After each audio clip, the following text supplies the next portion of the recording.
నేను అంటాను, నీ ప్రార్థన దేవుడు వినాలి అన్నా, బలిపీఠం మండించబడాలన్నా, అగ్ని ఆకాశములో నుండి దిగి రావాలంటే నీ ఆత్మీయ జీవితంలో ఒక క్రమం ఉండాలి. నీ భక్తి జీవితంలో ఒక క్రమం ఉండాలి.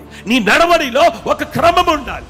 నీ పరిచర్యలో ఒక క్రమం ఉండాలి. నీ విశ్వాస యాత్రలో ఒక క్రమం ఉండాలి. క్రమము లేకుండా నువ్వు ఏ పని చేసినా బైబిల్ చెప్తుంది అక్రమము చేయువారులారా మీరు నా యొద్ద నుండి తొలగిపోండి.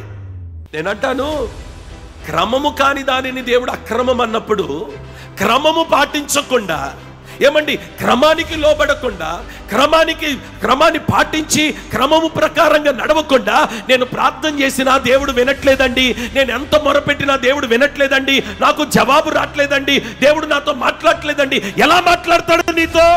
ప్రార్థనలో క్రమం లేదు, నీ విశ్వాసంలో క్రమము లేదు, నీ భక్తిలో క్రమము లేదు, బలిపీఠం కట్టే విషయంలో క్రమము లేదు, దేవుని సన్నిధికి వచ్చే విషయంలో క్రమము లేదు. క్రమము లేకుండా నా ప్రార్థన వినయ్యా, నా ప్రార్థన వినయ్యా, నా ప్రార్థన వినయ్యా వినాడు.